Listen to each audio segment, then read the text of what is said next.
KSLSports.com front page here. Glad to, looks like I jumped the gun there, Mitch, but KSLSports.com front page here. Of course, brought to you always by University Federal Credit Union. It's Matt Baiamonte and Mitch Harper here from Cougar Sports Saturday, breaking down some exciting BYU news, Mitch. Yeah, huge news. In fact, Cougar fans, you can be excited a little bit now about fall camp because there is a light at the end of the tunnel. BYU is going to be playing Navy, the Midshipmen, in Annapolis on Labor Day night. What a great opportunity for BYU. Huge stage, nationally televised audience. It's going to be pretty sweet, man. Yeah, it's awesome. And I think, what's buried in, and we're going to break this all down, but what's kind of buried in here is it's not just a one-game thing. This is a two-game series where, there's not an announced date for Navy's return to Provo, but these are the type of games that I think BYU fans love when you're talking outside the Power Five, because Navy's a historic brand and a historic name, but they're also relevantly a really good G5 quote-unquote program. And so short-term, it's awesome to start the season on Labor Day night, nonetheless, which is a huge opportunity in terms of eyeballs on the game. But then you get a return game at a future date. I just think it's a slam dunk for BYU.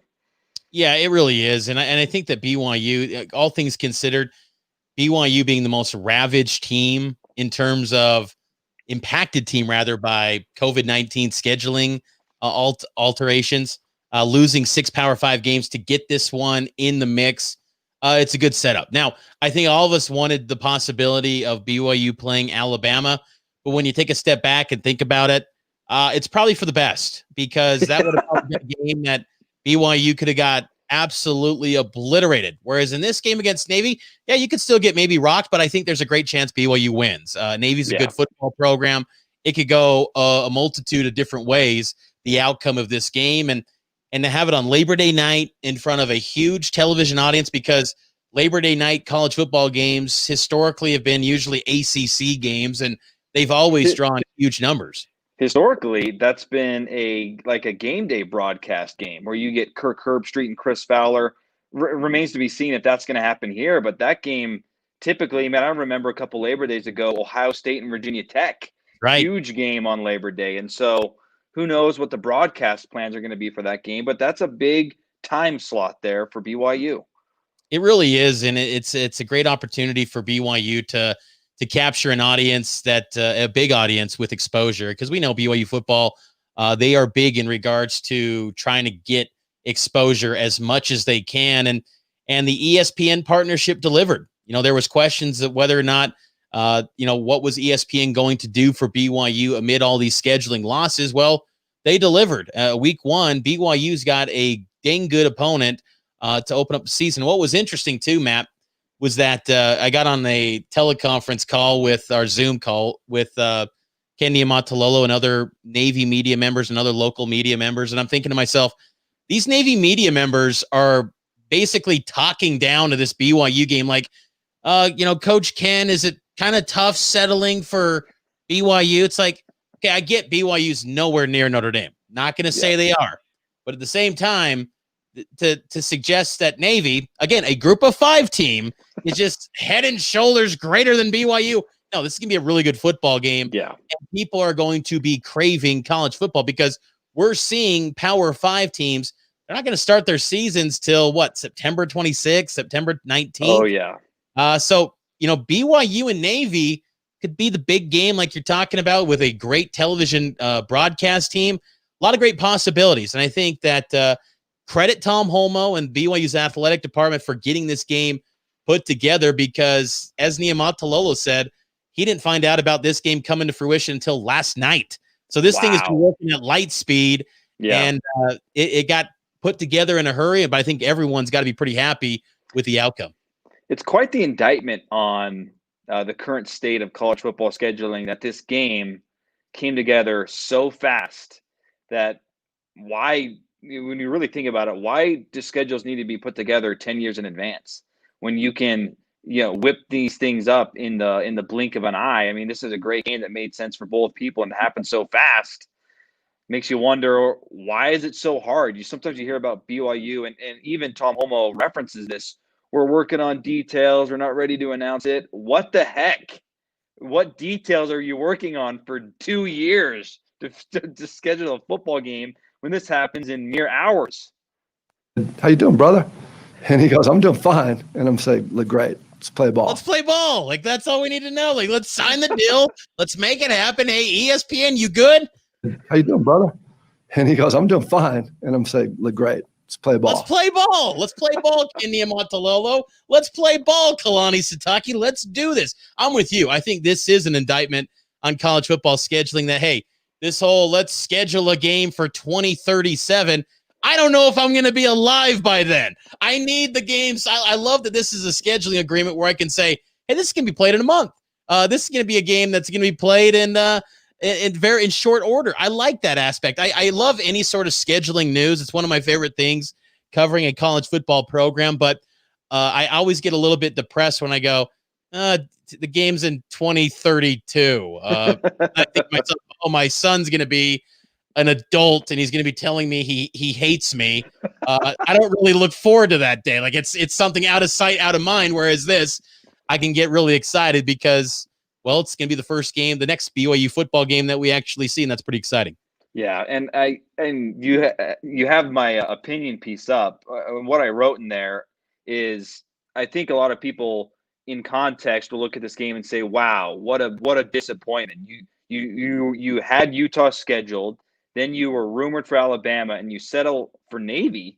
But when you look at Navy's program over the last decade, Mitch, I mean, this is a team, and I wrote this, I think this is what BYU football is chasing. This is what they aspire to be. They had a horrific 2018 season with only 3 wins, but they have 2 11-win seasons in the past 5 years. They're averaging over 8 wins a season over the last decade. Now, their competition hasn't been as strong as BYU, but they have some nice wins in there. They've beaten Notre Dame. They've beaten the Power 5 teams in bowl games. They've beaten Bronco Mendenhall in a bowl game recently while he's at Virginia. I mean, if BYU were able to put up these type of seasons, I think there'd be very few critics out there talking about the health of the program. I mean, this is a team that consistently wins 8 games a season.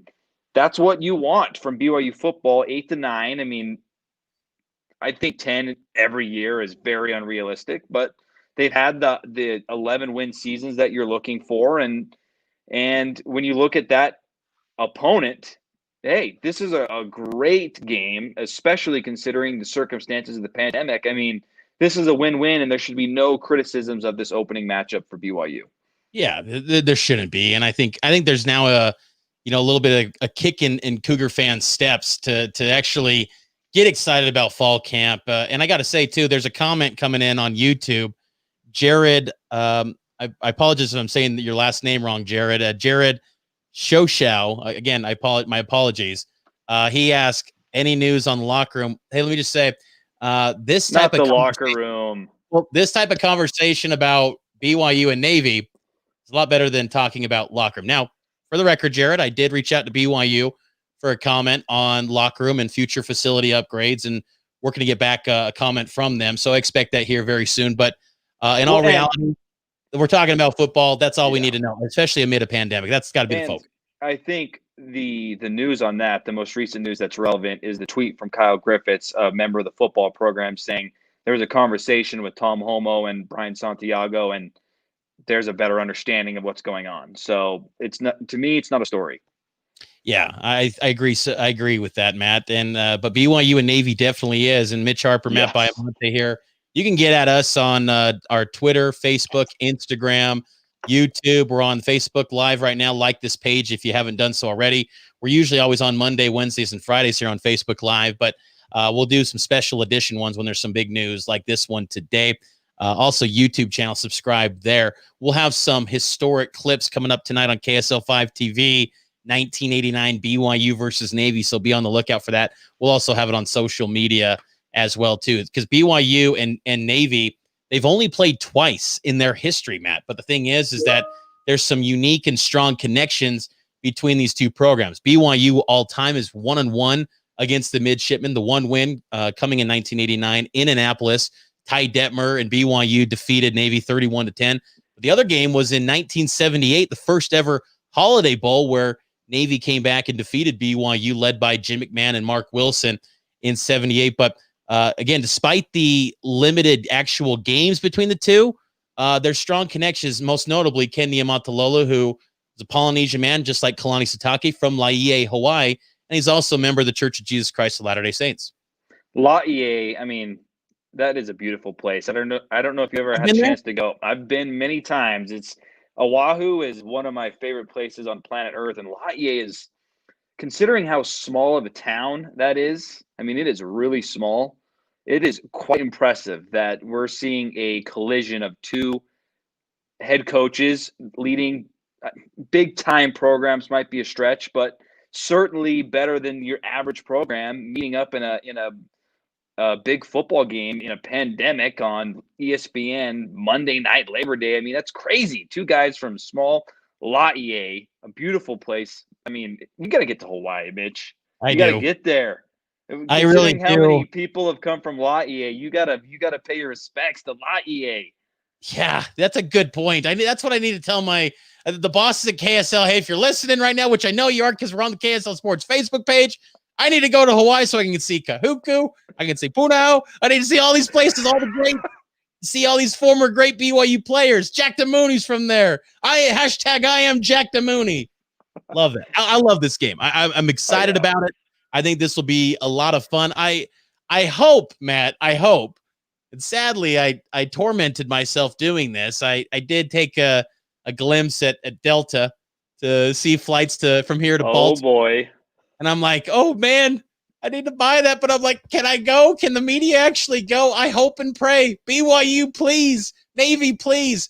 Let us come. Just let the Cougar Sports Saturday team come. We'll 12 feet of social distancing, whatever it takes. We just want to be at this game. That's it. It just can't be overstated how monumental it is for this program. Another thing that I wrote today, and KSLSports.com, there's been extensive coverage on the announcement. Great stuff there. You wrote some great pieces as well, but there's been so much negative news around BYU football for months, it seems like. It feels like the last piece of good news was Matt Bushman announcing that they're returning. And that seems like it was decades ago. I mean, this is huge because it one provides the players, and this isn't being talked about enough, but I feel so happy for the players, the Matt Bushmans, the Troy Warners of the world, that there's a football game. Is it going to be played? We'll wait and see. I think it will be, but it's still a month away. Who knows what's going to happen?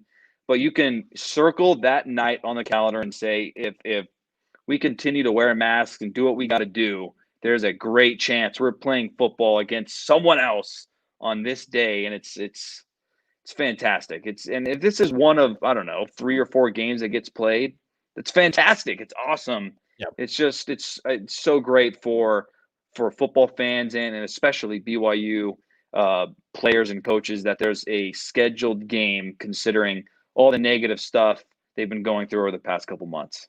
Yeah, Matt Bushman said it best, to be quite honest, this week. He said, if we get any football this year, it's a bonus. And I think that if it's 1 game, if it's 10 games, it's a bonus. And we know that Tom Holmoe is working his tail off to make sure BYU can get as many games as possible. Holmoe, we put up a piece on KSLSports.com. He issued a statement to Cougar Club members, season ticket holders, and all of Cougar Nation on social media, just basically saying, hey, some updates with the schedule will be coming soon. Now, the latest with the schedule, we know Navy's going to be in week 1. Utah State pledged their commitment to playing BYU on October 2nd. The Aggies actually said they're tentatively scheduled to open their season against BYU on October 2nd. And then San Diego State's AD said that they're committed to playing BYU on November 14th. So there's 3 known games. You got to think also that Boise State is also going to play BYU because that long-standing relationship, it's strong there between BYU and Boise State. I mean, heck, they've played the last, 8 years, and they're going to have all but 1 season from now until 2034. They're going to play on an annual basis. So you have to think. And it's in Boise, Mitch. So exactly. That's a home game for Boise. Yeah, Boise losing out on the Florida State game for them was a big blow. So you got to think they're going to try and maintain the next best thing on the non-conference schedule, and that being BYU, like you said, in Boise. You have to think that game's going to be there. But Again, Homo issued a statement basically promising things are going to be announced in the near future. And there's some intriguing possibilities, Matt, because you look at the Big 12 conference, they've left the door open potentially with some of these Big 12 teams having one non-conference game, but also the ACC too. The ACC released their schedule today, and two notable programs do not have a non-conference game, that being Clemson and North Carolina. And everyone else in the ACC, including Notre Dame, who's a one-year rental in that league, they have non-conference games. So they're going to go according to plan with the non-conference slate, which is a little bit surprising to me. Maybe Clemson, maybe North Carolina. I think BYU is willing to do whatever, and I think BYU's got an upper leg on maybe the competition to get games because they're willing to do whatever it takes financially to make sure players are safe.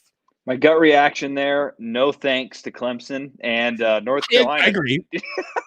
North Carolina sounds interesting, though. That's a team that a lot of national people have been saying sleeper in the ACC, North Carolina. So that would be an interesting game to measure yourself against an up-and-coming Mac Brown-led. I mean, hey, BYU's had some good success against Mac Brown recently. That would be a great game. But at the end of the day, if there's Power 5 games, that's great. If there's not Power 5 games, that's great too. I just want some football games on the schedule. And with the Mountain West announcing that you can play up to 2 non-conference games, there's some interesting options out there still. I've talked about this a little bit on the Cougar Sports Saturday, but I would love to play UNLV down in Allegiant Stadium. Probably no fans at that game, but to play in a brand new NFL stadium, that'd be sweet. Wyoming's got some openings. Wyoming has been a sneaky, decent football team in recent years, so that's not a gimme game. That'd be interesting. And then there's still some AAC games out there too that could be interesting. So I think BYU is going to piece together a decent schedule and this turn. And well, I'll ask you, Mitch, what do you think Tom Holmoe's announcement means for fans in the stands? Yeah, Utah State comes to mind. You know that's happening in Provo. What do you think will happen there? And I gotta say, I would say no more than 15,000. I mean, that's just kind of a ballpark guess. No more than 15,000 fans, and I would say probably wearing masks in the stands. Iowa announced today that they're reducing capacity, obviously, but they're having their fans wear masks in the stands. And Iowa is kind of a little bit similar in terms of case counts to Utah. I think a little bit less. I'd have to double check on that. Don't quote me on that, but I'd have to double check. So I would imagine BYU is going to have every protocol necessary to maybe check temperatures at the gate, I would imagine, but have a reduced number of fans. And I think you got to go, honestly, Matt, thinking about it after all this time, I think you just kind of make it a free-for-all. First come, first serve. Maybe have the first 5,000 sectioned off for Cougar Club members, but a lot of Cougar Club members are in that maybe vulnerable age. Yeah, that's a good point. It's kind of tricky where you want to we're protecting that older community and want to make sure they're safe. So I think it's a delicate situation BYU is trying to handle. But I think honestly the best case scenario to not alienate certain portions of the fan base, just make it a free for all for 1 year. Just understand like this is what it is. It's not long term. 2021, your seat is back. But I think just make it open to the public. First come, first serve. Do it however, and maybe put a cap on the number of tickets you can actually buy with one particular BYU tickets account. I believe Florida State announced today 25% fans in their stadium. So reducing down to 25% if BYU were to do that. And I've made this opinion loud and clear on Cougar Sports Saturday. I think that's a correct and safe opinion. I think that we should have fans in the stands, especially you look at Lavelle, it's an outdoor stadium. Yeah, you can really minimize contact. You can, I don't know if you want to close down bathrooms per se, but if you're wearing masks, if that's mandated, I think you can be safe at 25%. I don't think there's a need to go no fans. I think you can really keep it safe and protect the potential spread of the virus at 25%. I think for a lot of fans, that would be an interesting a compromise to the situation we're in. I think that there'll be some percentage of fans at LaVell Ridge Stadium, but as Tom Holmoe mentioned today, those details will come out sooner rather than later. I imagine that BYU wants to wait until the last possible second to make any decision on those things to have the most recent information. But I would think based on the trends and what's happening that, I don't know, whether it's 15,000 fans or 25%, I think you could pull that off and keep things safe. Yeah, in this state too, in the state of Utah, we're under the 500 case count on that 7-day rolling average. We hit that mark before August, which was great. So there's some positive trends, and I know Kalani Sitake has remained optimistic throughout all of this, and I think there's reason now to be optimistic about at least one game taking place this season, at least. And I think you just kind of honestly take it week by week, Matt. I mean, I think that's the one wrinkle to all of this that's still kind of up in the air is the student element, and university presidents are very passionate about, if no students are on campus, then how can we justify having college football or any sport being played when they're not actually going into a classroom? Now, BYU is going to have a hybrid model where they offer both in-person and online. It's going to start August 31st for fall semester. But that's kind of the one element here with college football in general that could really dictate a lot. Like we saw at USC, they're going to all online classes as of today. If this fall semester started today, they're going to be all online, which I think is pretty notable because the NCAA has put out messaging. If you're not having students in a classroom, you shouldn't be playing college football. So we'll see what happens. I think that's going to be one element in play here that's kind of got to be monitored going forward. But again, no matter what, as of today, everything is a minute-by-minute situation with COVID-19. But today we know that BYU is going to be playing the Navy Midshipmen on September 7th, Labor Day night. I'm very excited about it, Matt. I know you are. We'll be talking a lot about it on Saturday on Cougar Sports Saturday on KSL News Radio.